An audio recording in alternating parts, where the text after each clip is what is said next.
It was supposed to be a simple tour, a quick taste of adventure before returning to the surface with a badge of bravery and a few blurry photos to show for it. Bitterroot Hollow had that reputation: harmless, tourist-friendly, perfect for beginners. I'd heard it all. A place designed to make you feel like an explorer without any of the real risk. That was fine by me. At least, that was the idea. The group shuffled into the cavern entrance in a loose, laughing cluster, the guide's voice bouncing off the walls as he rattled off facts about limestone formations and ancient river paths. I barely listened. My mind was already elsewhere, itching at the idea of something deeper, something real. It was during a break, when the group paused to admire a particularly impressive column of stalactites and stalagmites fused together, that the guide casually mentioned the forbidden lower chambers. A collapsed section, supposedly sealed off after a landslide decades ago. Unsafe, unmapped, strictly off-limits. The way he said it, almost offhand, felt rehearsed. A little glint of warning that barely masked the underlying temptation. When the group moved on, weaving carefully along a worn path, I lingered, hung back just enough to seem like I was admiring the formations. My heart pounded, excitement replacing reason with every beat. I spotted it almost immediately, a narrow slit in the stone wall, barely wider than my shoulders, half shrouded by a fallen curtain of moss and shadows. No koshchintape, no signs, just a dark mouth yawning open, inviting. I didn't think. I just went. The squeeze was tighter than I expected, my helmet scraping the rock overhead with a grating hiss that set my teeth on edge. I twisted my body sideways, inching through with slow, deliberate movements, careful not to dislodge any more debris than necessary.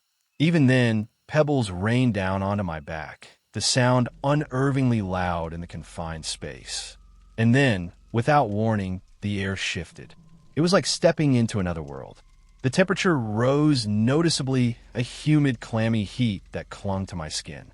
Breathing became heavier, almost syrupy. Even stranger was the sudden drop in sound. No echoes, no distant chatter from the tour group. Just an oppressive, heavy silence that seemed to flatten everything into stillness. Even the sound of my own breathing, quick and shallow, felt wrong, like it was being swallowed whole before it could bounce back. I paused, steadying myself with a hand against the wall. That's when I noticed the marks. Long, shallow scratches carved into the stone, running parallel in chaotic, spiraling patterns. Hundreds of them, layered atop one another, etched deep enough that flakes of dust still clung to the freshest grooves. They led downward, always downward, vanishing into the murky darkness beyond the reach of my headlamp. Some instinct inside me, the old lizard brain part, the one that still remembers being prey, urged me to turn around. But something else, something colder and more curious, kept me moving. The passage opened up slightly, allowing me to stand properly. My boots crunched softly on gravel as I crept forward, trying not to disturb the silence. Every step felt like a violation. Then my headlamp caught something. A stone outcropping jutted from the wall at an odd angle, almost like a crooked finger pointing further into the abyss. Carved crudely into its surface, half hidden by dust and moss, were words. Not a warning sign from the Park Service. Not an old plaque. Something older. Harsher. Nest below. No sound, no life. The letters were rough, uneven, gouged deep as if by desperate hands. Some of the cuts looked recent, others older and softened by time. I stood there for a long moment, heart hammering painfully against my ribs. My light wavered, throwing jittery shadows across the walls. I felt exposed, small, as if 1,000 unseen eyes were waiting just beyond the edges of the beam. The smart thing would have been to turn back, to wriggle back through the crevice and rejoin the group before anyone even noticed I was gone. To forget this side path, this hidden message, this oppressive silence that seemed to press in tighter with every breath. But instead, I stepped deeper into the dark. The marks on the walls grew denser here, the claw trails deeper, more frantic. Some gouges were so fresh that the stone dust still hung faintly in the humid air, sparkling when caught by my light. Something had been here recently. Something still might be. The tunnel sloped downward in a slow, dizzying spiral. I tried to move as quietly as possible, but the gravel betrayed me with every shift and crunch underfoot. Each tiny noise was a gunshot in the suffocating stillness. More than once, I stopped dead, straining my ears. Nothing. Not even the faint hum of the earth, the subsonic heartbeat you can usually feel in deep caves. Just that relentless, hungry silence. Minutes stretched endlessly, my sense of time evaporating. It was impossible to tell how deep I had gone. The air grew heavier still, thick with the scent of damp stone and something else, a faint, coppery tang that coated the back of my throat with every breath. I passed skeletal remains of ancient cave formations, shattered columns and half-formed stalactites that looked almost melted. The walls seemed to close in and breathe around me, pulsing gently in the corner of my vision. Was it the air playing tricks on me? The humidity? The lack of sound? Or was it something else entirely? At the base of a particularly steep incline, I paused again. A junction loomed ahead. 3 branching tunnels, each a yawning mouth of absolute black. No markings to guide the way. No signs of life. The deeper I moved into the cave, the more impossible it became to tell where I was. The tunnels split and twisted in ways that didn't make sense, folding back over themselves like some sprawling underground honeycomb. It felt less like a natural formation and more like something had burrowed these passages, worming through the stone with maddening, blind persistence. My headlamp's weak beam trembled against the endless walls, revealing nothing but more branching darkness at every turn. There were no landmarks, no familiar outcroppings, just the same slick stone stretching endlessly in every direction. The silence pressed harder now, almost a physical weight on my chest. Every step became a decision between life and oblivion. The ground sloped downward again, more sharply this time, and I followed it almost unconsciously, drawn by some primal instinct to keep moving, keep going down deeper. I told myself it was to find a way out, but a colder part of me knew better. The dust grew thicker the deeper I went, choking clouds that clung to my boots and painted the rocks in a dull, colorless film. That was when I stumbled, my foot catching on something half-buried just beneath the loose gravel. I pitched forward hard, barely catching myself with scraped palms. My headlamp jerked sideways, swinging its beam back across the tunnel floor. And there it was, a skeletal hand, dried and brittle, the flesh long since stripped away by time or something worse. It jutted out from the dust at an unnatural angle, frozen mid-reach, the fingers curled in a last desperate grasp. The sight rooted me to the spot.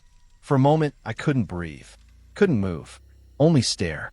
Then instinct finally kicked in, and I scrambled backward, boots skidding on loose rock. And with a sharp scrape, the sole of my boot dragged hard against a jagged stone. The sound split the silence like a gunshot. Instantly, the air shifted. From somewhere deeper in the labyrinth, the faintest sound answered back, a soft, shuffling movement that didn't belong to any trickling water or shifting dust.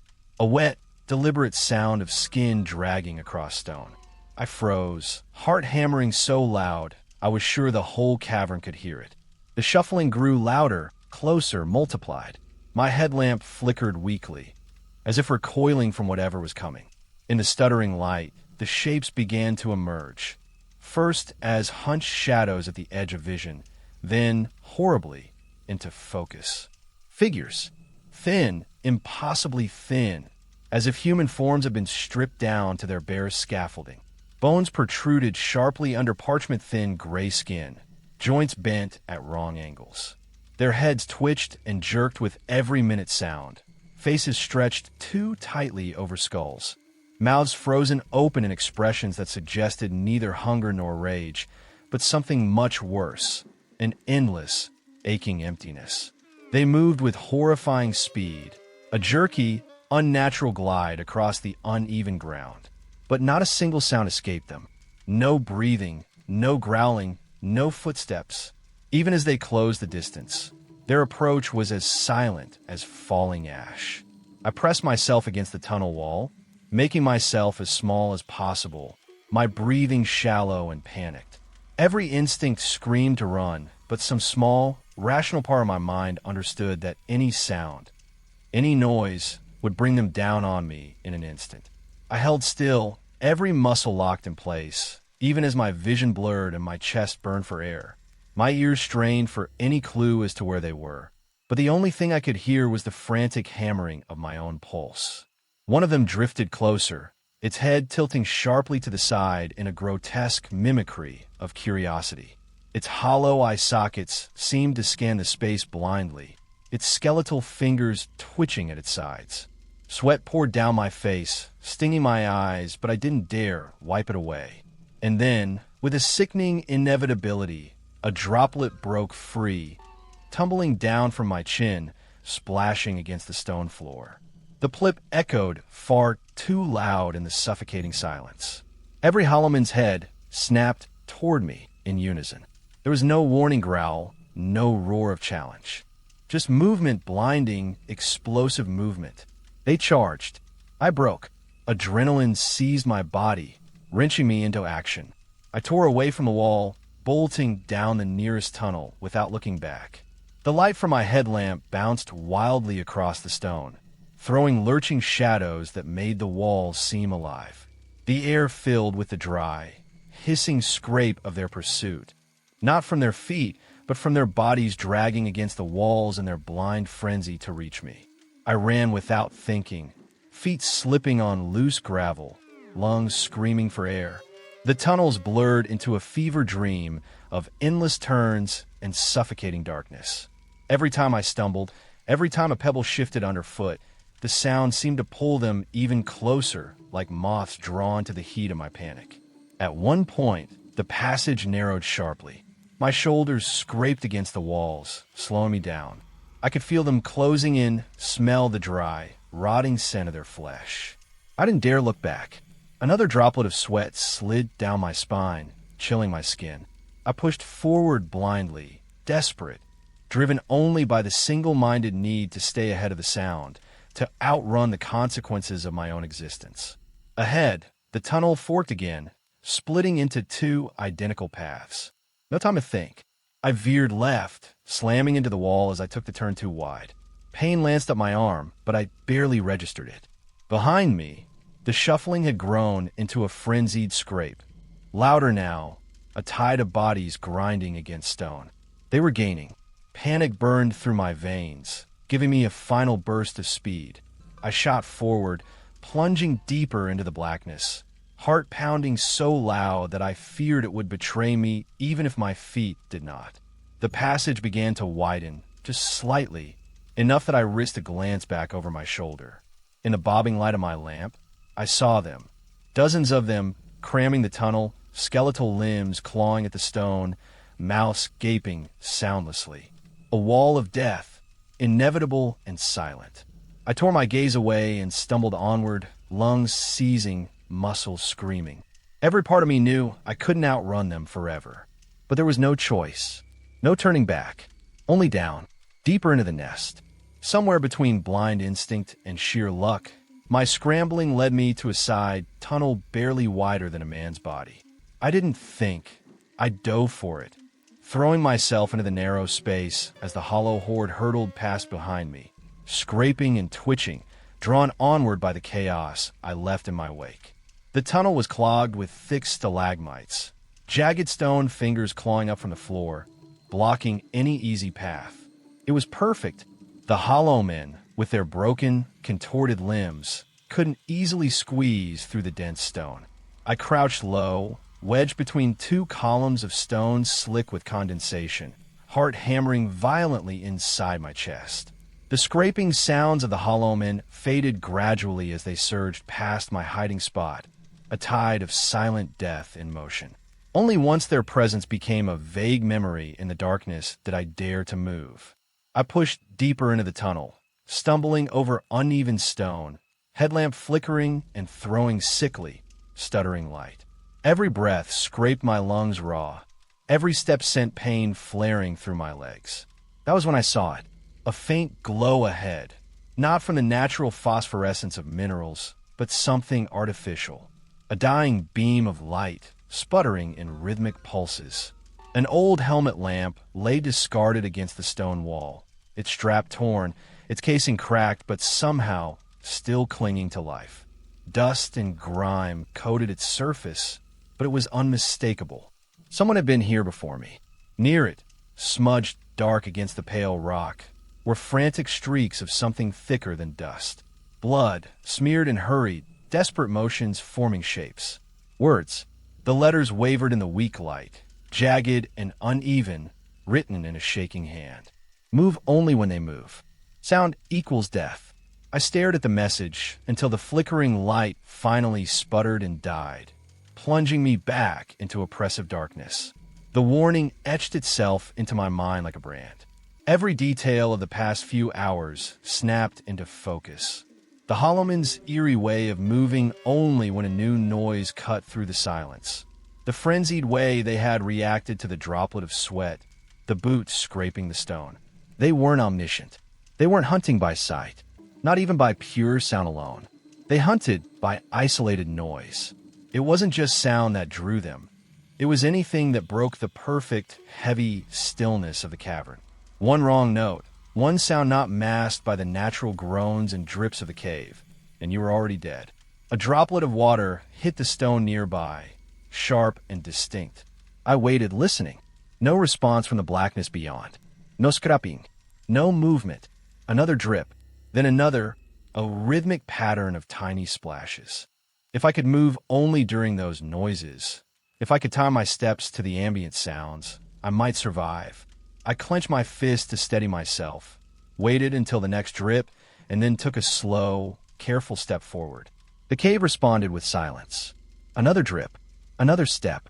I moved like a marionette controlled by water, every motion timed perfectly to the organic rhythm of the cave itself. Sweat burned my eyes, my muscles ached from the slow tension, but I forced myself to match the pace exactly. No rusing, no mistakes. Minutes, or maybe hours, passed in that agonizing crawl. The deeper I went, the stranger the cave became. Walls twisted and curved in unnatural ways. Stalactites hung like jagged teeth from the ceiling, and pools of stagnant water reflected distorted versions of my struggling form. Every so often, the tunnel opened slightly, allowing me glimpses of the larger cavern beyond. Glimpses of thin figures standing motionless in the dark, heads cocked at odd angles, waiting, listening. I never dared step during silence. Slowly, impossibly, the crushing weight of panic began to lift. A fragile, desperate hope bloomed in my chest. Maybe I could make it. Maybe there was a way out. It was during one of these tiny moments of hope that I saw it. An abandoned backpack, slumped against a cluster of broken rocks, half buried in dust. My heart leapt. Supplies. A map. A radio. Something that could save me. I slid toward it during a series of drips, careful, so careful, until I could reach out and grasp the torn strap. The material crumbled slightly under my fingers. Inside, tangled in old fabric and broken equipment, was a handheld camera. The screen blinked a warning, low battery. I hesitated only a second before pressing the playback button. The tiny screen lit up, and a face appeared, gaunt, wild-eyed, illuminated only by the harsh glare of their own helmet light. The footage shook violently as the person whispered frantically, sweat gleaming on their forehead. They kept glancing off-screen, as if expecting something to lunge into view at any second. The sound quality was terrible, muffled and distant, but the terror was unmistakable. They weren't just scared, they were broken. The camera panned briefly to show the blood-smeared warning on the wall, then back to the speaker. Their mouth moved, forming words I couldn't fully make out over the static, but the panic was clear. They tried to explain something, gesturing wildly at the cave walls around them. And then it happened. The speaker shifted just slightly, bumping a loose stone near their foot. The faintest clack of rock against rock echoed through the tiny chamber. A moment later, the camera jolted violently. The speaker's face twisted in horror. The audio captured it all. Not a roar, not a scream, but a deafening, amplified echo bouncing off the stone walls. The isolated sound multiplied, distorted by the cavern's unnatural acoustics. And in that instant, the camera jerked sideways, tumbling to the ground. The last thing the lens caught before the feed cut to black was a blurred, skeletal figure lunging forward in absolute silence. I dropped the camera, my blood running cold. It wasn't just noise that killed him. It was his own echo. The hunger gnawed at me like an animal, a dull ache radiating through every bone. Time had long since lost meaning. It could have been hours. It could have been days. The only thing left was the constant, grinding need to move forward, to stay alive, even when every part of me screamed to curl up and surrender to the dark. The passageways twisted on endlessly, spiraling deeper into the earth. The rules of survival clung to me like a second skin. Move with the drips, breathe with the walls, exist without existing. But my body was breaking down. Vision blurred at the edges, muscles trembled violently. My mind floated somewhere above it all, detached, a spectator to its own collapse. It was during one of those half-conscious stumbles that I saw it, a faint glimmer ahead, barely cutting through the heavy dark. Electric light, not the sickly, wavering beam of my dying headlamp. Real, solid light, flickering but alive. The sight hit me like a drug. I staggered toward it, barely feeling the jagged rocks scraping my palms and knees. The rising sense of wrongness inside me, that primal warning buried deep in the marrow, clawed for attention, but I shoved it down. Light meant life. Light meant people. Rescue. Escape. The tunnel widened, the air growing somehow colder, more metallic. Shadows lengthened across the ground as I approached. The flickering intensified, coalescing into something that almost resembled a trail. As I drew closer, the truth revealed itself. Not electric lights. Torches. Long, crude torches jammed into cracks in the stone walls at uneven intervals, the flames guttering and sputtering against the stale air. The relief curdled instantly into dread. Beyond the torches, figures stood motionless, dozens of them, packed into the widening tunnel like grotesque statues. At first, my battered mind wanted to believe they were rescuers. Survivors. Anything but what they truly were.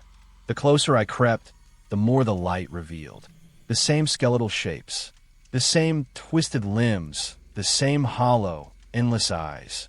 The hollow men, frozen, unmoving, their heads drooping slightly forward, as if in some grotesque form of sleep. Their skin looked even thinner in the torchlight, almost translucent, stretched so tight across their frames that the bones seemed ready to burst through. The wrongness flooded back with brutal force. I should have turned and run. I should have melted back into the darkness and prayed they didn't wake. But another movement caught my eye. Among the frozen horde, one figure moved, subtly, naturally, thicker-bodied, shoulders less gaunt, gait more fluid. Not one of them. A man. A real human being. He gestured toward me with one hand, slow and deliberate, beckoning. His mouth moved, forming silent words I couldn't hear, but instinctively understood. Follow. Everything inside me screamed against it. The torches, the hollow men, the dead air, all conspired to hammer a single truth into my skull. This is wrong. But desperation is a stronger master than fear. I pushed forward, weaving unsteadily between the still forms, heart hammering against my ribs. Every step was agony, every brush of air against their bodies a fresh invitation for disaster. Yet they didn't stir. The man moved ahead of me with a certainty that felt almost otherworldly. His pace never quickened, never faltered, as if he belonged to this place, as if he understood its pulse better than the blood in his own veins. He led me down a sloping tunnel, the walls slick with moisture, the torches fewer and farther between. The darkness clawed at the edges of the path, thick and hungry. Finally, the tunnel opened into a vast cavern. The torchlight struggled to illuminate it fully, but what it revealed turned my stomach. A pit, a colossal, yawning pit in the center of the chamber, ringed with jagged rocks like broken teeth. Inside, Writhing in sluggish, twitching motions were bodies. Hundreds of them. Some still looked human, thrashing weakly in the filth. Others had already begun the transformation. Skin leached of color, bones stretching unnaturally under the skin, fingers sharpening into clawed digits. Half human, half Holoman. Their moans were soft, almost inaudible, swallowed by the oppressive weight of the cavern. The stench of decay and rot was overwhelming, burning the back of my throat with every shallow breath. The man stopped at the lip of the pit and turned to face me. There was no kindness in his eyes, no recognition, only a hollow patience, the waiting gaze of a butcher assessing new meat. He stepped aside, revealing something embedded in the rock. A crude iron gate, half-rusted but still functional, rigged to a pulley system embedded into the stone ceiling. Without a sound, he reached up and grasped the lever. The realization hit too late. He wasn't leading me to safety. He wasn't a rescuer. He was a shepherd, a human who had bent to the will of the nest, offering up fresh bodies in exchange for some twisted form of survival. He pulled the lever. The gate slammed down behind me with a deafening clang that echoed around the cavern like the toll of a funeral bell. The hollow men twitched in response, their heads lifting slightly, sniffing at the sudden disruption in the air. And below, in the pit, the half-turned wretches writhed and moaned, their broken mouths opening in soundless cries. I stood frozen, back pressed against the closed gate, watching as the shepherd slowly, silently backed away into the shadows, swallowed by the living darkness. He had delivered me to them, a fresh offering for the nest. And now, there was no way out. The gate sealed behind me with a finality that crushed any illusions I had left. There was no escape, no hidden tunnel, no forgotten passage.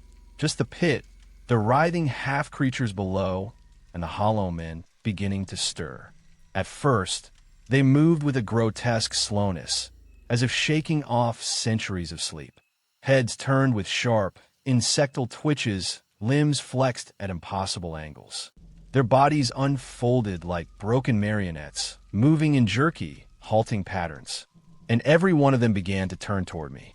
The torches along the walls guttered low, throwing long, lurching shadows that made it seem like there were hundreds more hidden just beyond sight. The air thickened, vibrating faintly with the energy of their collective hunger. A low, soundless tension built, stretching thinner and thinner, waiting to snap. Step by step, they began to converge. There was no rush, no frantic charge. They moved with horrifying patience, as though certain there was no need for haste. The inevitability of it hollowed something deep inside me even before they touched me. Panic seized my lungs, burning through my chest.